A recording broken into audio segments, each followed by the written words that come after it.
because somebody asked. That's why I do this. It's been a long time since I actually went to Rob Hendrick's website, LifeLites.com. The third-party lighting add-on for your Lego creations. I'm sure he's changed a lot since the last time I ordered anything from him, because I think it's been well over a couple of years since I ordered anything from Rob, because I'm got lots, so I didn't have to. But somebody was asking me about my spotlights. These are my spotlights. The build itself, let's talk about that first. The build itself is pretty, quote unquote, I would say, rudimentary for what it's doing. I wanted to keep it simple, stupid, the old KISS theory of everything. I did go through a few iterations. So this is the light standard without the wiring one. I like these ones because they're not solid and you can see through them. They're not as obtrusive in the layout. So I use because I think there's 3 or 4 different iterations of the 2x2x10 stanchion or support. I use this one, the one that has a solid plate in between. You can see it more because you can see the big black. I'm glad they changed the mold. I like this one the best, so I have a bunch of these. And all I do is I put a 2x2 plate or tile with center stud, and then interfaces with the 2x2 plate here, so you can just angle it whichever way you want.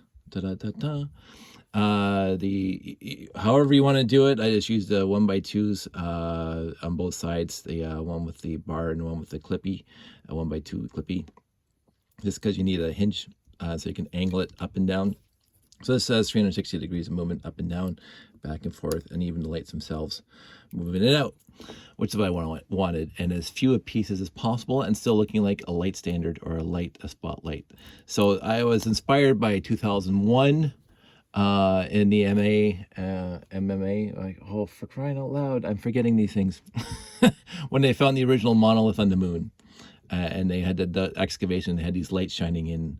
I just love that scene. I mean, this thing doesn't look anything like those spotlights, but it works for me. So yeah, the 1x2 hinges, plate pieces, however you want to do it, that doesn't matter. And then on the back, I used, just take this off. There we go. Again, 1x2 with clippies, sideways clippies instead of vertical clippies, and that just plugs into the octagons. I love these octagons. I loved them the second I saw the first one years ago. Now, I've tried to be standard with the silver or the chrome ones. That's most of them in the layout, but I ran out of those. And I have a million black ones. So I substitute black, and I don't know what I'm going to do. So, and then I finish it off by hiding, and this reinforces it too by putting this 2x2 curve slope and a grill plate or grill tile on there. That just makes it look pretty. So again, I use the 2x2 inverted dishes, and then the octagon, and then I use this. I honestly use this for basically reinforcing the light, because the wire comes out the back of here, and it goes down. So this is exactly what I have here. You can see that the wires go through here. And this just keeps the light perpendicular, straight in and out, vertical, if you want to hold it this way. Without this, the leads of the actual LED bend, and that's not an issue if you don't care, and it's never going to get touched. But I do find, in my history of working with LifeLites and moving layouts around, and rebuilding and everything, I try to keep my actual LED with all the soldering as protected as possible. I mean, Rob makes a great product, but the wires have broken off for me, and that's just because I keep on rebuilding things. So if you build one and done, you don't have to worry about it.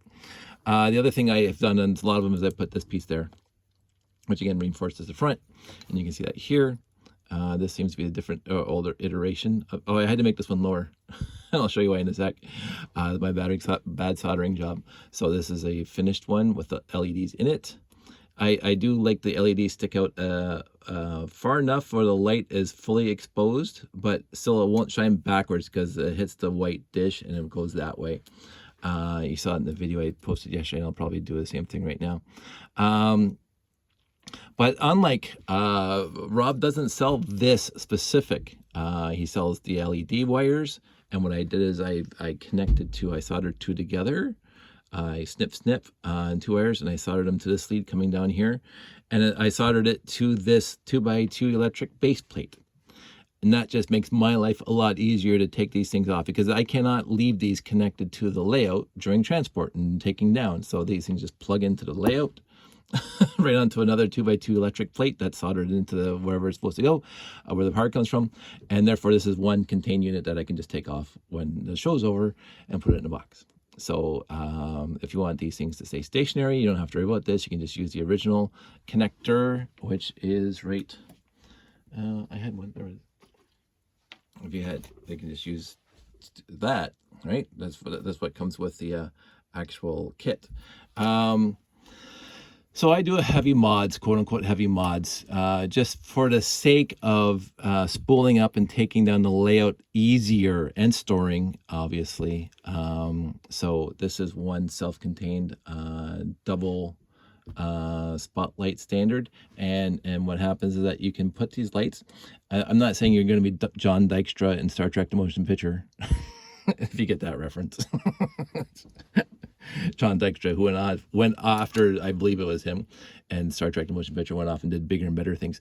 But there's a video of him trying to light up 1701, the refit. And he had all these little mirrors, all these little lights pointing at the thing to make it look beautiful. And then I'm going to say Star Trek: The Motion Picture is the most beautiful iteration of the Enterprise out of any movie. But there was effort to make it look beautiful. Anyway, I don't worry about it too much. I just make sure the spotlight's actually shining on the spaceship, and both of them. And then I can, if this thing, again, because you got the 90 degrees, like if you plug this thing into the other 2x2 electric and doesn't light up, you turn it 90 degrees and it's going to light up because of the way the electricity flows, because LEDs can only accept electricity going in one direction. It can't go like a regular incandescent, doesn't matter which way the DC voltage is going, but these LEDs can only be going in one direction. And I don't have to worry about it, because you just turn the standard, the light support 90 degrees, and it's going to light up if it doesn't light up the first time. Of course, it has to be on. But anyway, so these are my very, very quote unquote simple, and I made a box of them. So I'll hold a box of them because I'm going to do every single landing pad in the layout with at least one light standard, two lights, but I usually want to put one on one side of the landing pad and one on the opposite side, so you can see both, so it's shining on both sides of the ship. Because I found, and this is just me, and it could be my color blindness and whatever else, my vision is not as accurate as your vision. I do find in the dark, I like things to be lit up better. And so the layout in the dark, when it's lights out, without the spotlights, you can't see the top of the ship. Yes, the landing pad, I added the landing lights, and they're lit up, which is nice, and they light up the bottom part of the ship, which is okay, but you don't see the top part of the ship. So this is why I had to come up with a spotlight. So LifeLites themselves, I was going to talk about that for a sec. I've known Rob for a long time. I think we met once at a brick fest before. But online and virtually on Lugnet back in the day, we did lots of chats, and then I think he did the big reveal of his LifeLites original iteration back on Lugnet. So, and I immediately ordered some.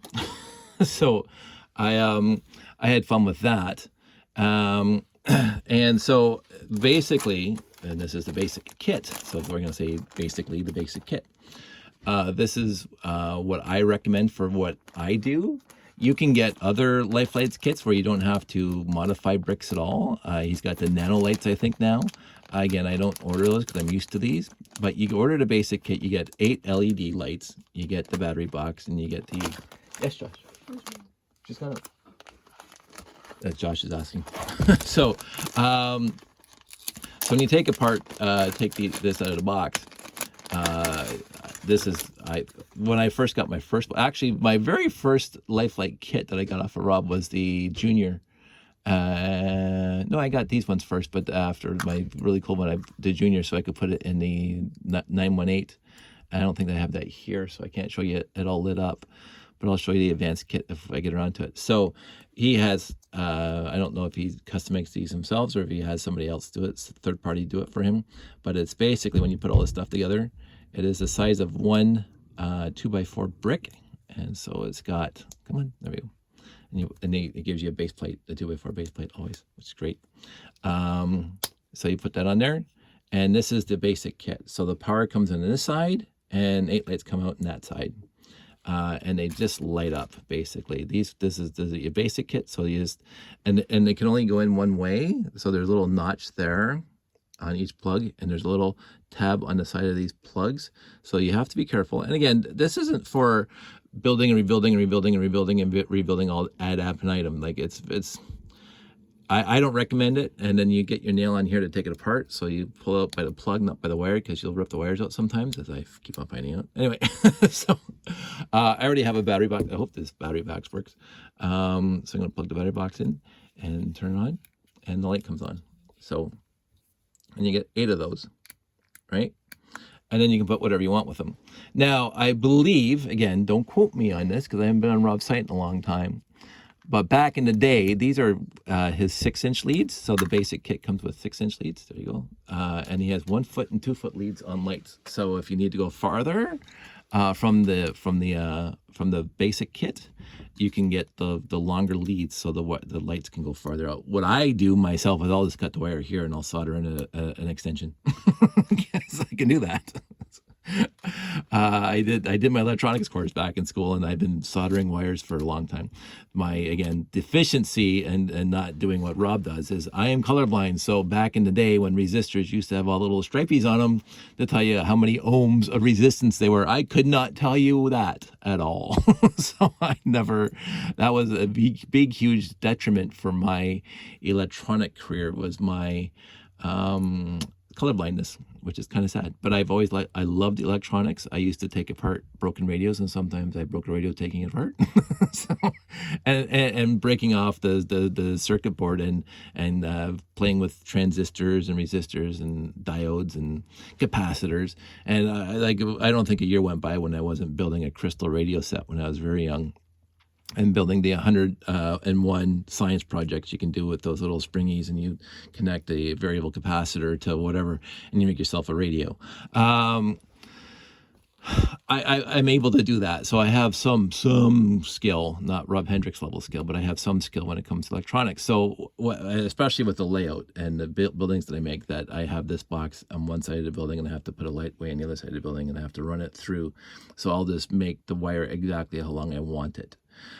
Overall, I try not to, because it's a lot of work. So I try to put these things in strategic locations throughout the layout, and then just have, because, if you do this, you can go one way with that, and you can go the other way. And then you have basically a span of about a foot there, right? Just over a foot.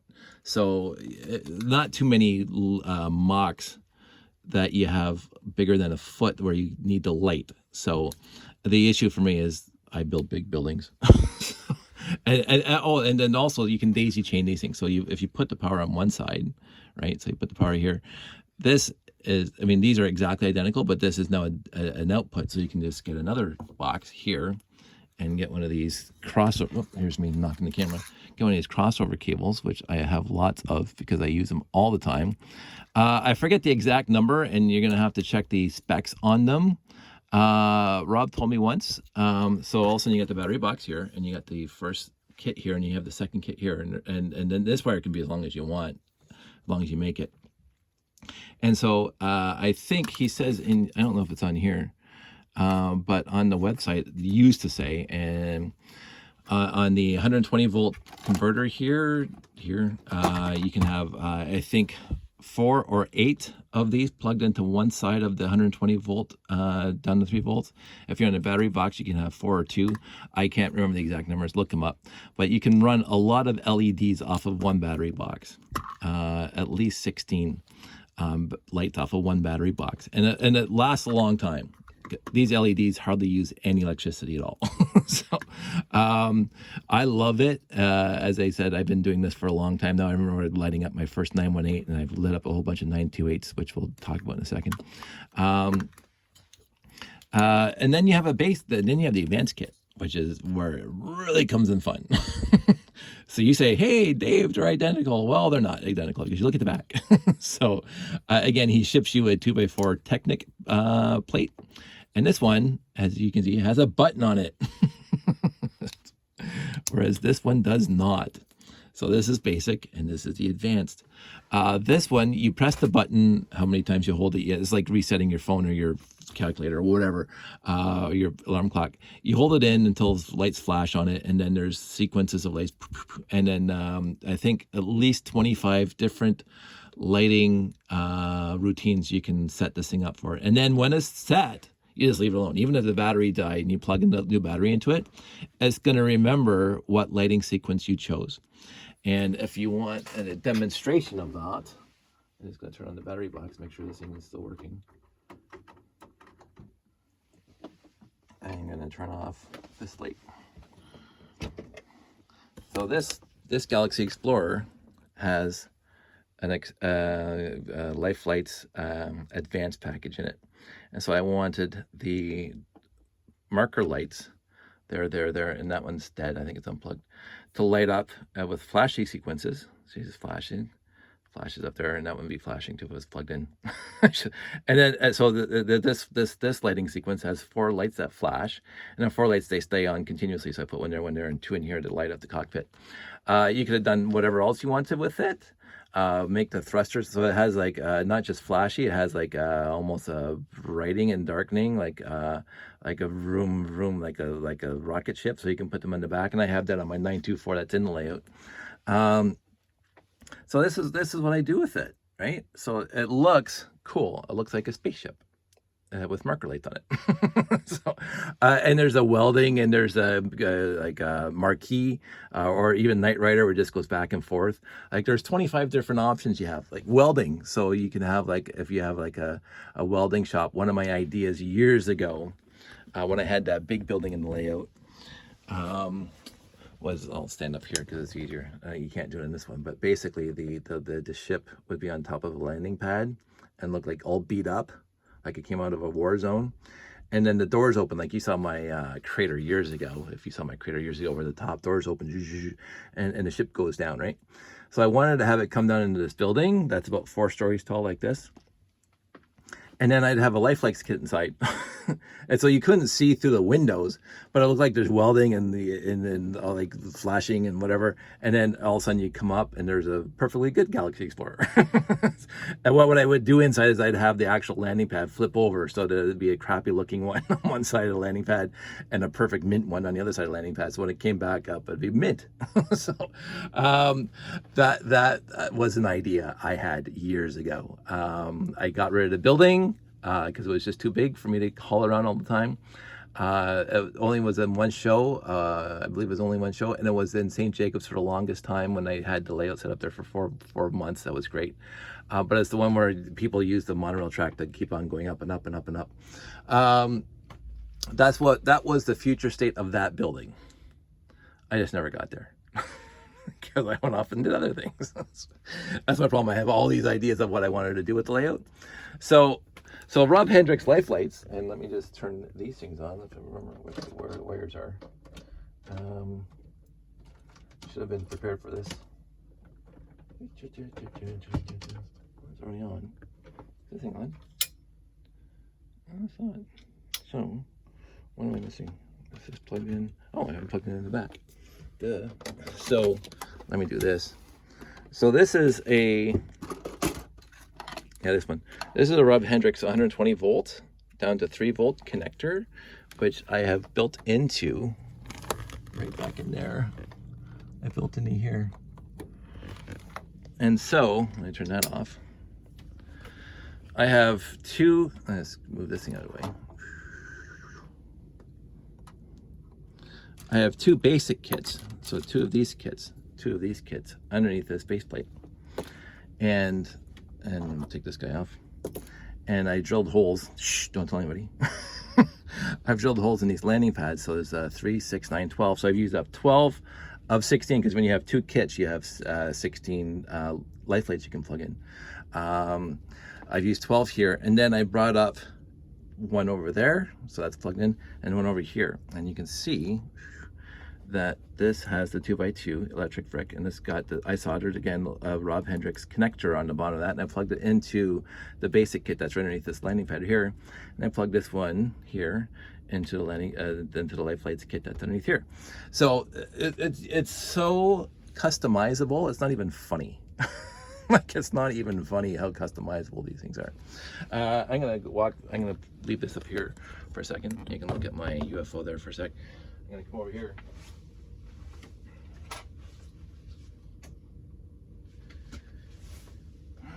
And turn off that light so the room's in complete darkness. And I'll show you what I was talking about. Shh. And you can see it in some of my other videos of my layout. So without the spotlights, take that one off and that one off. I mean, that looks okay, right? But you can't see the actual ship. You can see the cockpit's all lit up, right? And the other thing is the EL wire does help this guy, because the EL wire's here, and that's not Rob Hendricks, that's just Alibaba, AliExpress. And I hope Rob gets into it. I love this stuff. But on my landing pads on the rest of the layout, they don't have this. They don't have that at all. So the ship is in complete darkness. So if you now get this guy and plug him into here, there you go, ship's lit up. Right? And now if you're doing a lights out, like at any time during the show, and you're doing a lights out, and of course if I plug in the other light, let's see if I remember how to do this in the dark. I think that's right. I have to turn the light on. And again, put this over here. Sorry for the camera shake. I have to do this without blowing things up. There we go. Turn this off again. Basically, what I wanted is every building to be self-contained, lit up, so you can see the interior and you can say, hey, there's Benny. Now the one deficiency about this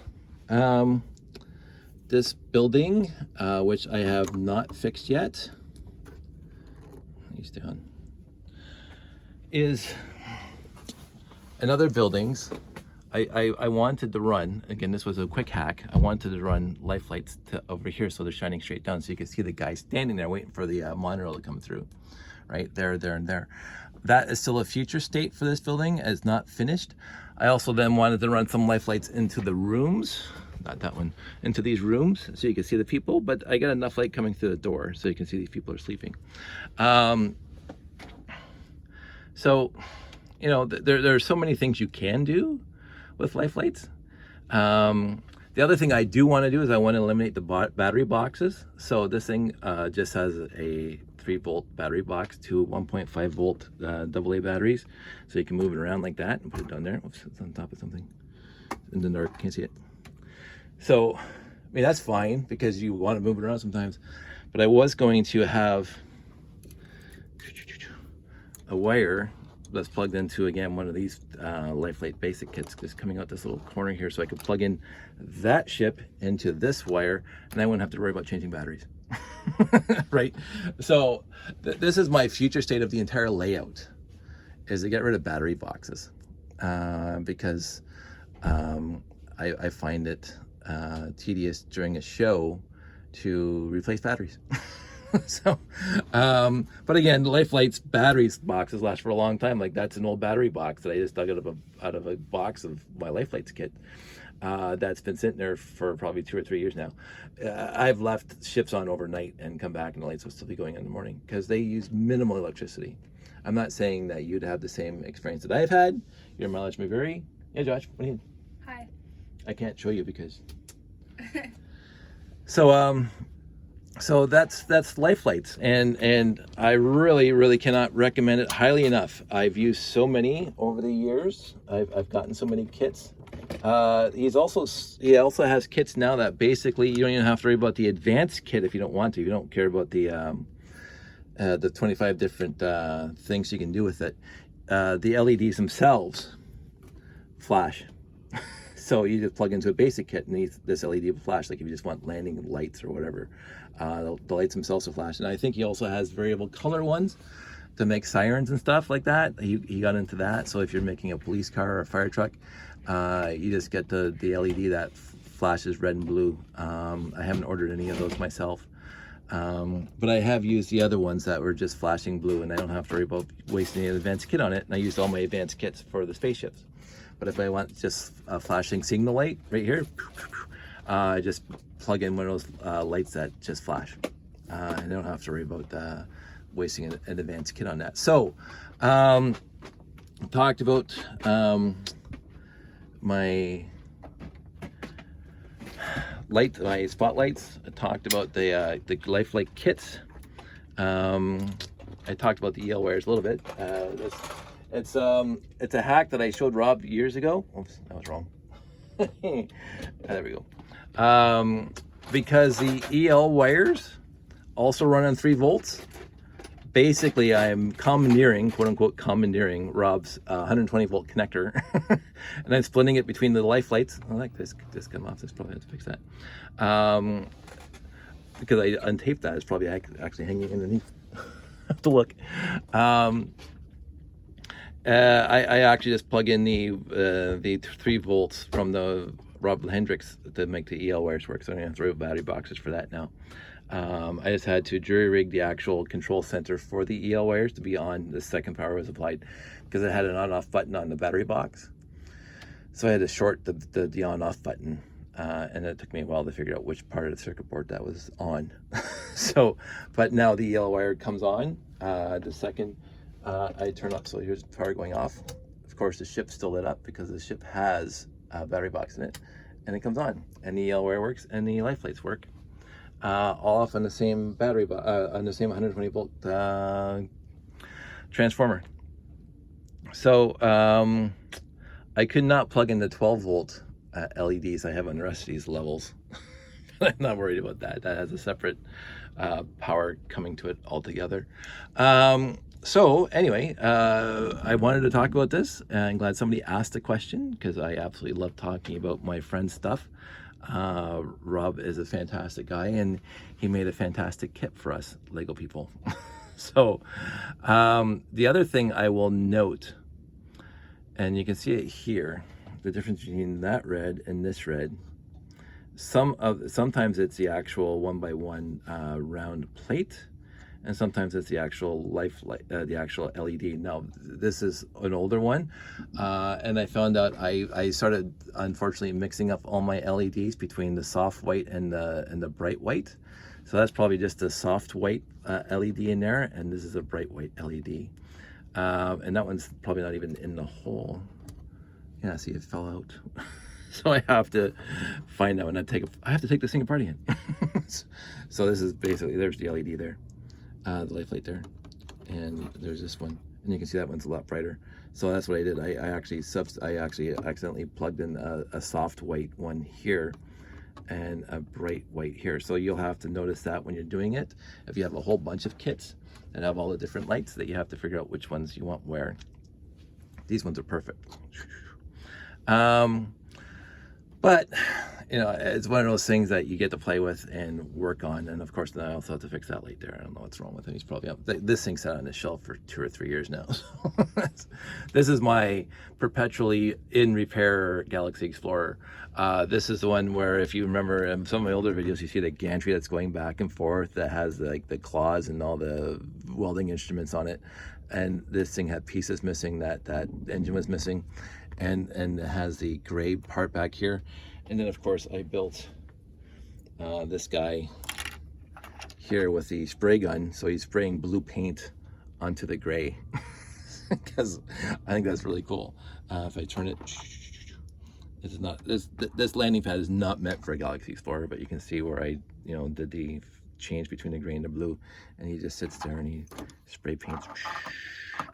Anyway, it's one of those little Easter eggs of people actually working in universe. Other than that, there's always something to do on the layout. There's always something to fix, always something to modify, always something to update. You know, and it always keeps me busy. So there's my little video about LifeLites and a lot of other stuff too. Thanks, Rob, for the fantastic work you do. And I can't say enough. I honestly cannot say enough about LifeLites. And I could go on, but I'm not going to. I've already wasted 30 minutes talking about how wonderful they are, and how versatile, and how if you have the capabilities, you can modify easily. Because again, this is not a Rob Hendricks. This is me changing his stuff into what I need, and putting these on the bottom. Now I believe he's coming up with something that does this himself, a third-party hack, a third-party way of doing it. But I started doing that before. As a matter of fact, where is it? Where is it? Where is it? Again, I'm going to put this camera down.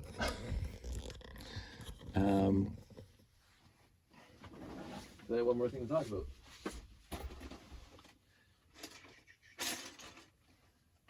Again, I should have been more prepared for this.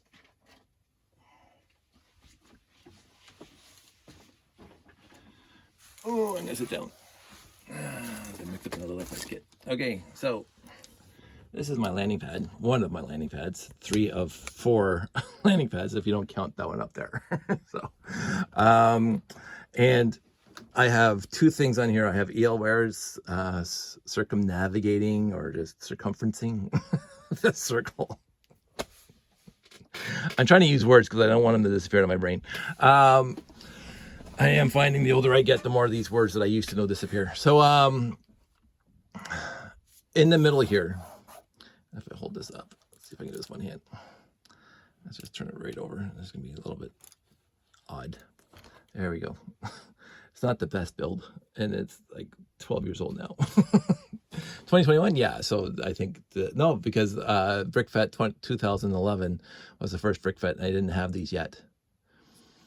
I only had the observation deck that used this technique of the 4x9 wing plates, but then I decided to come home right after BrickFet 2011, and I came up with this idea. So if you look here, is a 2x4 electric plate, and that's actually a full. I didn't cut it. Did they come out 2x4s? I think they came out 2x4s. Yeah, I'm quite sure they have 2x4s. I can't remember now. So this is a 2x4, and I soldered wires on this side. And those wires go through here, and underneath here are 2 LifeLite basic kits. So I'm using 12 of the 16, and you can see there's 12 lights, and I can't light this thing up right now because I don't have a connector. And so what I am going to do, again, on all my landing pads, just like I talked about in the top, is because I have a few more connectors, and underneath here I'm going to have a little tiny wire, again, with this little piece coming out, so I can plug in spaceships when they're plugged in, when they land on top of here, because right now they're on battery boxes if they're lit up. So again, end state, and one more thing for me to do is have all my spaceships lit up, which is going to be a long, tedious process. So I do one at a time. But I do want to not worry about battery boxes, so I'm going to have a little wire coming out here, and so I can just plug in the ship, and it comes down with a little connector on it and plug into there. That's what I want to do. Whether or not I actually do it remains to be seen. So, but so the EL wire, whoops, that always happens. Always grabbing the wrong spot. I'll fix that later. Good times. So this is the EL wire connector, and this is the LifeLites connector. I had to separate them because the EL wire is the actual converter is not actually in the building at all. It's back at the power center. So I have one power center with a EL converter that takes to 3 volts and knocks up to, I think, 10,000 volts or whatever it is that they need in here, with 0 amps, but it needs that converter. So I have all my EL wire serially connected together through the entire space station, and it goes back along one wire to the actual converter. Because I think the converter itself is able to handle, I don't know, they said something like meters of EL wire, because you can buy a kit that has like 10 meters of EL wire, and it's the same converter that I have. So I didn't mind daisy chaining all of them together. because it just saves me from trying to put all those converters inside the building. So just wires are in the building. and as I say, the basic kits for the LifeLites, I can hide those a lot easier. So I think that's it now. 35 minutes. I'm gonna say there you go. I will talk to everybody soon. I'm going to the Galaxy Explorer is already off, so I'm not going to bother. I hope you enjoyed this. I hope it was somewhat informative, and if you have any more specific questions, I can answer them for you. The best way to get information about Rob Hendricks LifeLites is just go to lifelites.com. LifeliTes.com. I am probably going to go see if he's changed anything in it, because I haven't been on the site in a long time. I haven't needed to, because I have lots. And also thanks to Mike Shields for that one. And I might do another video of all the unique pieces that I got for LifeLites kits off of when Mike Shields was getting rid of his old stock. And a lot of it's cool. A lot of it is fun. All of it's fun. And I might make a video on that by itself. So I will talk to everybody soon. I'm going to go and do some Christmas stuff. So everybody stay safe, take care, and I will talk to you soon.